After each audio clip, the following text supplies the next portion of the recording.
Now, I know we're going through a lot of stuff in this video, but I just want to reiterate what we just read. A Green Beret from his unit said that the guy's signal name was changed after the explosion when he was supposedly dead. And he ended his comment with, "Something fishy is going on and I can't explain it. I'm deeply concerned about an impending series of red flag attacks in the USA. I am too." And now we're going to get to the PSYOP mind war stuff, and this is where it all gets tied together. So everywhere on social media, all I see is people looking for a connection between the two attacks that happened yesterday, the one in New Orleans and the one at Trump Hotel in Las Vegas. And I'm going to give it to you right now in the most meaningful way that I've seen thus far. We also have a bunch of new developments as it relates to the attack at Trump Hotel. The driver was apparently dead from a self-inflicted gunshot wound. We're going to look at a press conference here where they're going to give some very interesting information about that.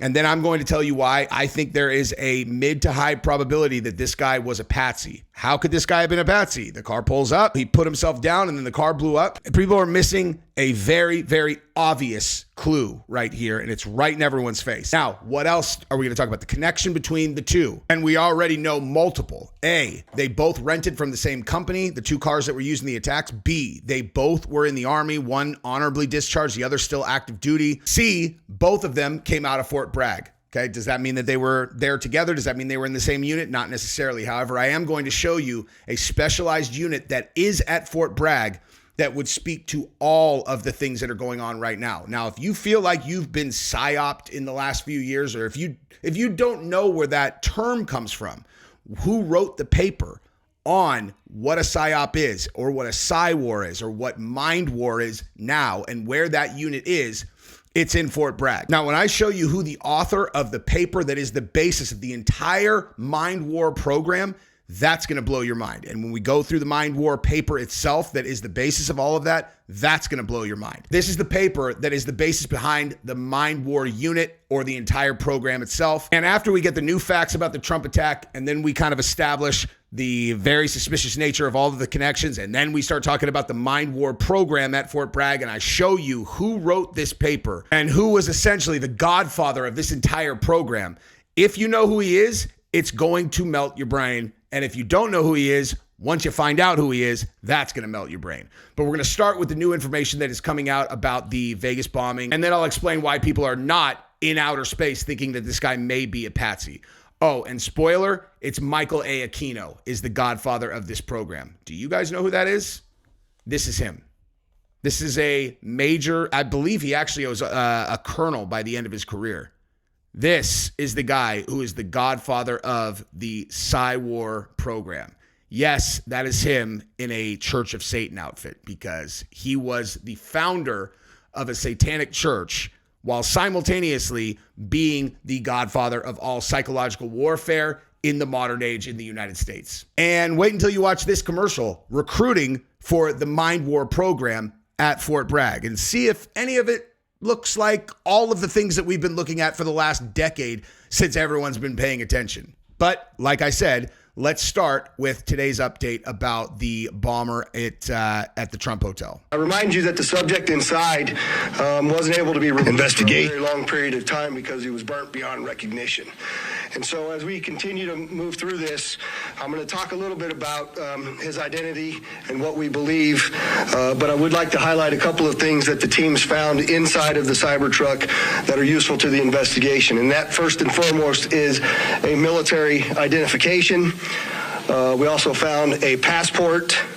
We found a Desert Eagle 50 caliber semi-automatic pistol.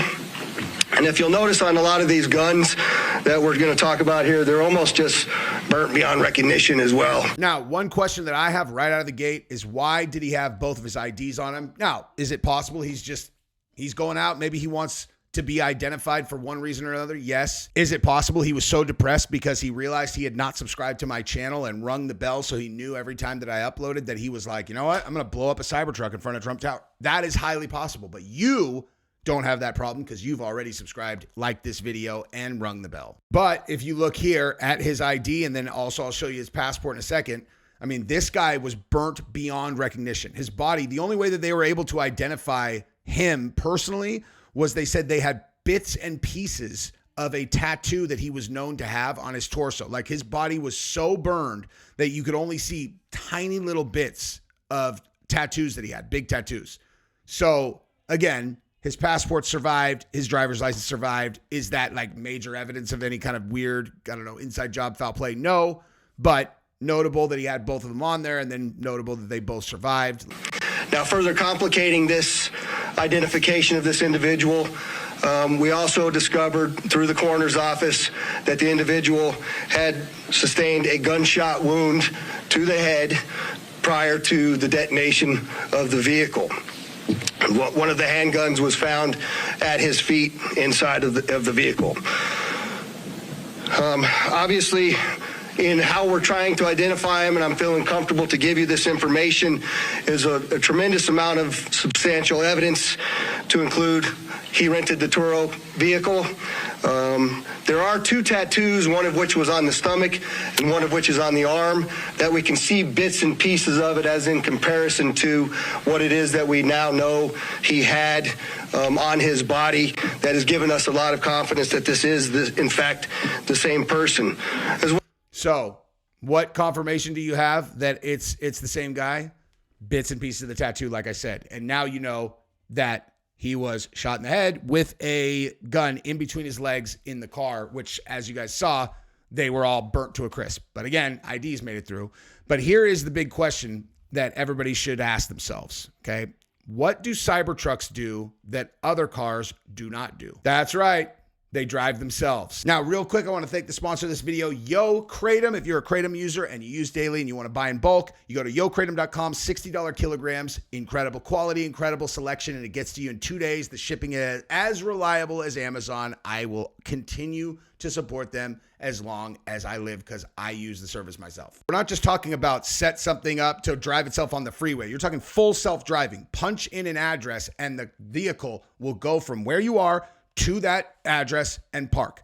It stops at stop signs. It stops at stoplights. It does everything that a human does. It stops for pedestrians, all of that.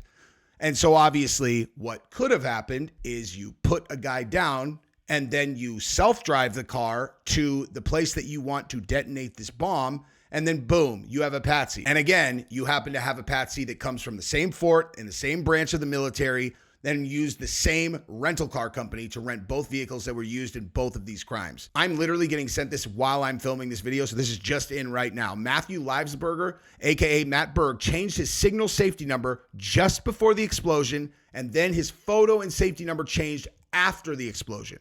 And he's showing the screenshots, okay? This is his signal conversation with the guy. Here's a bunch of other stuff relevant to this. Law enforcement sources said that Livesberger was on active duty with the Army serving in Germany and was on leave in Colorado at the time of the incident. His wife hadn't heard from him in several days prior to the incident. The unit source, an individual serving in Germany, has made the following claims and provided the linked images in his first post. Number one, he's a Trump and Elon supporter. Not radically so, but a solid supporter. Number two, his signal safety number changed once before the explosion, and then his photo and safety number changed after the explosion. Number three, the safety number change makes sense because he lives in Europe and he would have flown to from the EU to the US. If he did that around December 29th, then the first safety number change makes sense as U.S. citizens who work in the EU and then fly back and forth for vacation. They have a different SIM or have to change. Number four, if he didn't fly on or around the 29th, then that brings number three into question. Number five, Elon says that he unlocked the truck after the explosion and to help law enforcement. He claims it only locked due to the force of the blast. However, if it can be remotely unlocked, then it can be remotely locked. Just a random thought I had. Number six, the individual stationed in Germany also tried to make a not safe for work Reddit community to get to the bottom of this, but within 2 minutes of his first post, it was banned. Whoa. The individual concluded by stating, something fishy is going on and I can't explain it. I'm deeply concerned about an impending series of red flag attacks in the USA. This is someone from his unit. This is a Green Beret source that he's talking about.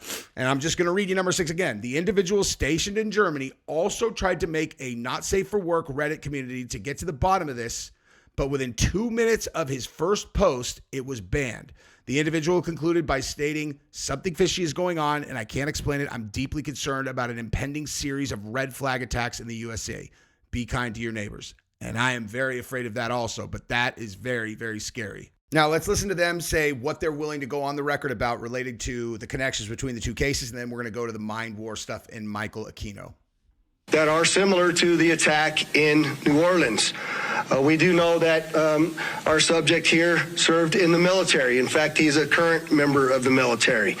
Both of the subjects served at Fort Bragg, North Carolina. What we do know about that is it's a very large military base, and we have no record that they served in the same unit or even at the same years at Fort Bragg, something that continues to remain under investigation. I also know that they both served in Afghanistan in 2009. We don't have any evidence that they were in the same province in Afghanistan, the same location, or the same unit. Again, something else that remains under investigation. And we also know, of course, that they both used the rental company Turo to rent their vehicles. Now, does that seem like quite a shocking set of coincidences when you really think about it, that these two attacks happened within hours of each other and all of those similarities? So let's go and put our tinfoil hats on and let's start down the rabbit hole that you guys are going to enjoy. Now, this video right here, this is a recruitment video for Cywar. Let's watch this together, and then we're going to talk about where this came from, the paper that it's based on, and who Michael A. Aquino is.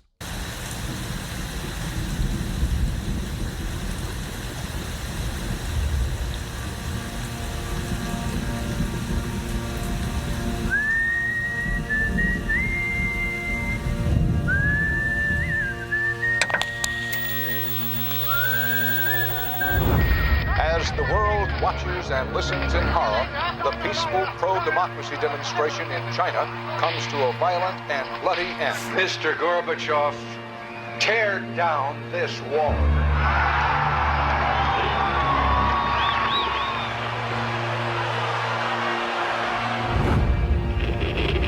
Wolves hiding nearby, whispering do or die around me.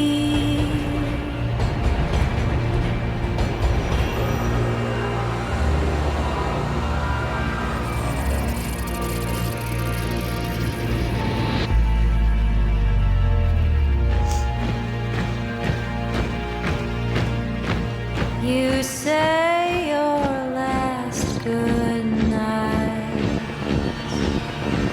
while I get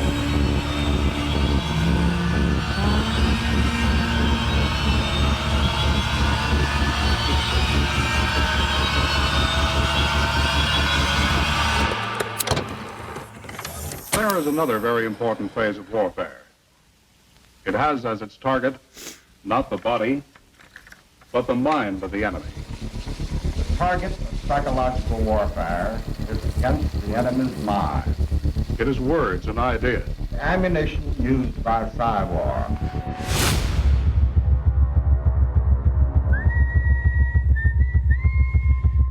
Its mission is to influence the thoughts of the enemy soldier, and at the same time is expected and encouraged to study foreign languages and the social sciences such as history, economics, and sociology. He must have a broad and sympathetic understanding of all phases of human experience. gripping at my skin, the walls of night closing.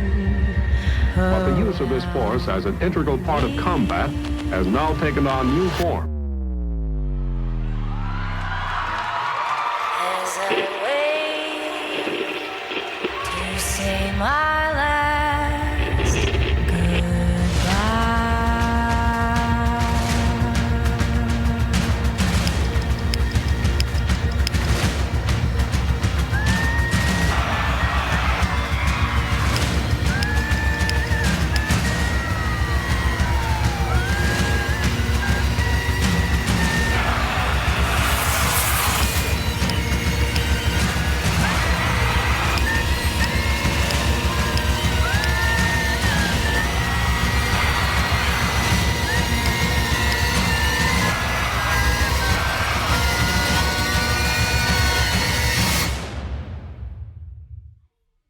Yep. So that, I would assume, for all of you, when you watch that, you're like, what? And if I didn't show you that this came from the Army itself, you'd be like, what is this, like some kind of conspiracy documentary? It's like, no, this is them just straight up telling you what they're doing, right? This is them just overtly telling you this is what they're doing. Now, there's some very important points about who wrote this doctrine and what is said in the paper about using this against the American people, okay? Because what we're looking at in terms of all of the things that you've seen in the last 10 years are directly referenced in this paper. When you think back over the years of the virus and you look at what is, I mean, it's undeniable that we're in the middle of some major psychological, warfare operation. And where is the Mind War, Psy War unit housed? Fort Bragg. Fort Bragg, recognizing the need for the Army to retain their Psy War units and capabilities, he and his staff reestablished the Psy War Center at Fort Bragg in 1952. That center still stands today as the United States Army John F. Kennedy Special Warfare Center and School. So it's out of Bragg, okay? Now, let's talk about what it actually is, since that commercial obviously is very opaque. This is the paper that the program is based around. And this is the guy who is the godfather of the entire program. Now check something else out. So this is from the Psy War commercial that we watched. This is the profile of the wizard who's pulling the strings in the video. And this is the godfather of Psy War, Michael A. Aquino. Look at the profile, look at the shape of his head, look at his ears, and then look at this. This is supposed to be him. This is them, doing their little code thing. This is supposed to be Michael A. Aquino in the video, and the people who know, they know. And now let's learn a little bit about who Michael A. Aquino is, who wrote the doctrine that this is all based on. Aquino founded the Temple of Set. Yes, Set, the Egyptian deity who hacked Osiris to pieces. What would inspire Aquino to worship a figure like this? You've probably heard of Anton LaVey and the Church of Satan. See, Aquino was a card-carrying member of LaVey's religion, but still felt a Satan-sized hole in his heart. The Church of Satan, despite their name, doesn't really worship Satan. They revere the fallen angel as a symbol of independence, self-determination, and freedom. Your average LaVeyan Satanist would probably say they're an atheist. Aquino wasn't an atheist. He was a true believer. He performed a ritual to conjure the Dark One, and Set showed up. During their little chit-chat, Set said that he was the one Aquino was really seeking. Aquino, a theistic Satanist, broke from LaVey to found his own church, dedicated to the worship of Set/Satan. Okay, so that's who Michael A. Aquino is. Now, one thing to note is you see how he's twisting his eyebrows up at the top like that?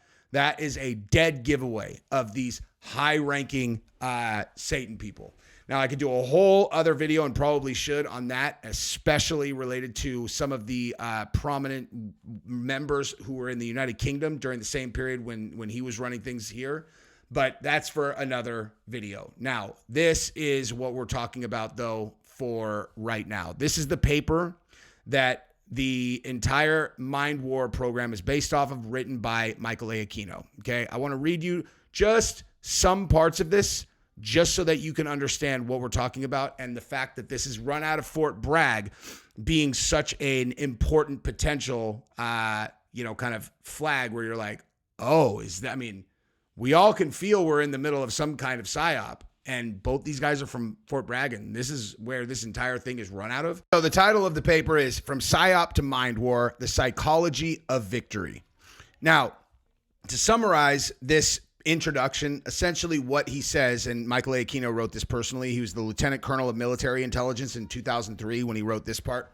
And this is an introduction to the paper that he wrote in 1980, or maybe late 70s, I believe 1980. And it was a post-mortem of the Vietnam War, and he's talking about psychological warfare and how we could have won and why we lost and we failed, so on and so forth, okay?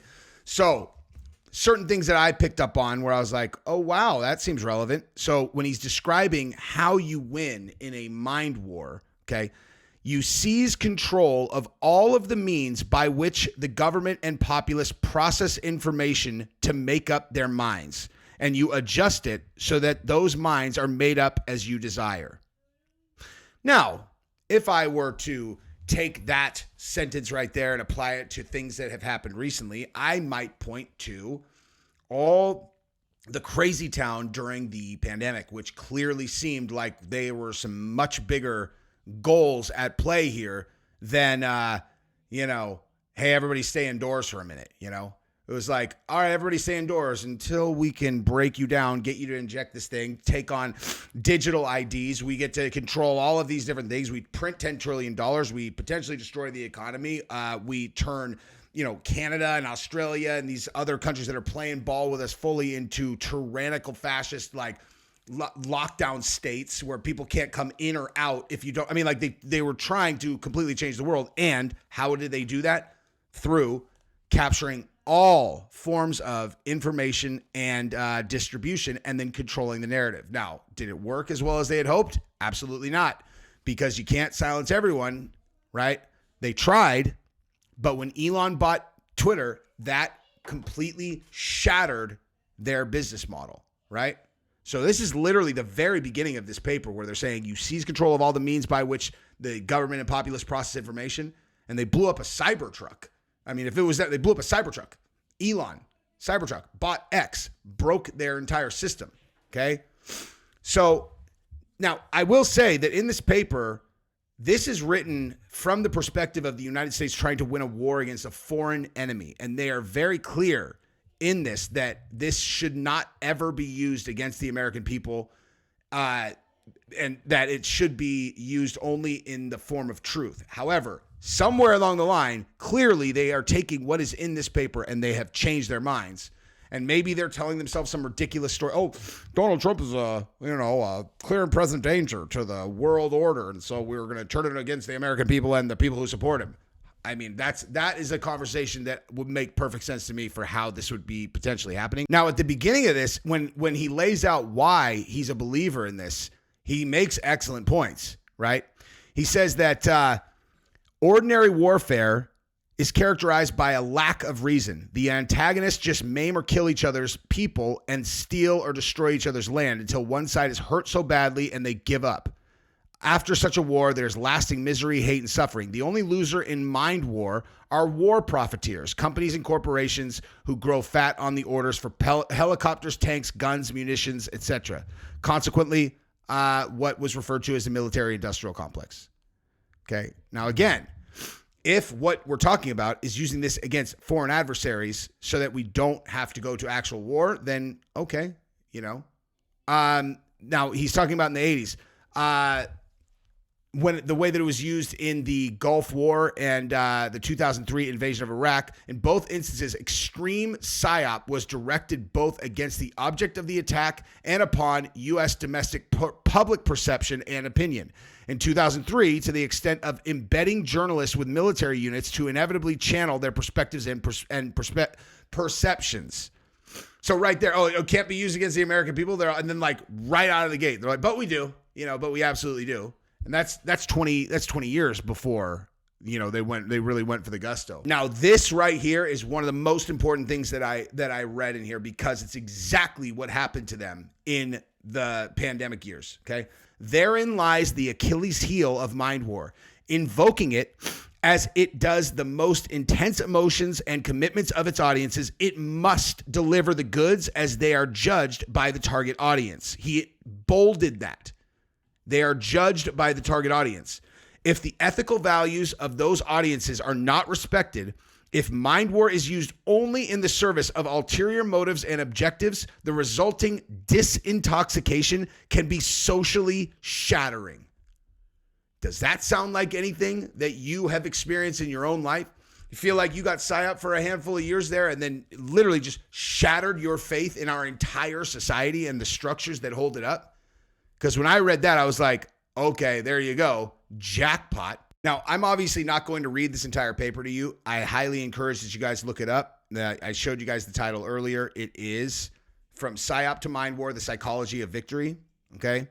But this is a notation about the Vietnam War related to it. Okay. We lost the war, not because we were outfought, but because we were out psyoped. Our national will to victory was attacked more effectively than we attacked that of the North Vietnamese and the Viet Cong. The perception and that perception and fact encouraged the enemy to hang on until the United States finally broke and ran for home. So our PSYOP failed. It failed not because its principles were unsound, but rather because it was outmatched by the PSYOP of our enemy. The Army's efforts enjoyed some impressive successes, but our own PSYOP did not really change the minds of the enemy populace, nor did it defend the U.S. populace at home against the propaganda of the enemy. Furthermore, the enemy's PSYOP was so strong that it, not bigger armies or better weapons, overcame all of the Cobras and Spookies and ACAVs and B-52s we fielded. AVACs or ACAVs, I don't know. The lesson is not to ignore our own PSYOP capabilities, but rather to change it, to strengthen it so that it can do precisely that kind of thing to our enemy in the next war. Better hardware is nice, but by itself, it will change nothing if we do not win the war for the mind. That's written right after the Vietnam War. Okay? Now, again, I absolutely encourage everyone who's interested in this to go through and read this entire thing. It's only 10 pages. But when you look at this paper and then you go back and go, okay, so this is the dude who's behind all of this, and then it's all run out of Fort Bragg, and then both of these guys came from Fort Bragg who did both of these things, and you know about all the PSYOPs that we've been dealing with year after year after year. I mean, where there's smoke, you know what I mean? Sometimes there is fire, not necessarily. We're still fact gathering on this, but the fact that both of these guys came from Bragg is very bizarre. Both of them rented from the same agency. I mean, it's just like, it's like they want you to know. And most of all, if you think about the last thing that I read, it sounds like they consider the populist movement that is behind the current, newly appointed president or about to be appointed president. They consider that group, us, to be the enemy that they are trying to PSYOP. I mean, that seems crystal clear to me. If you look at the stuff related with Hillary Clinton that I covered yesterday or the day before, the stuff about her server and the whistleblower and all that, seems like there is a group that is kind of like above the government almost, that does not see America the way that we think of American government. They see themselves as an entity that uses America to enact power that they control. Like the United States is more of a tool than it is an entity that they are members of, is how I am starting to see this group that does this. Anyway, so that's what I got for today. We got a lot more coming on this story. Go ahead and subscribe to the channel if you haven't yet. I appreciate you guys. Bye-bye.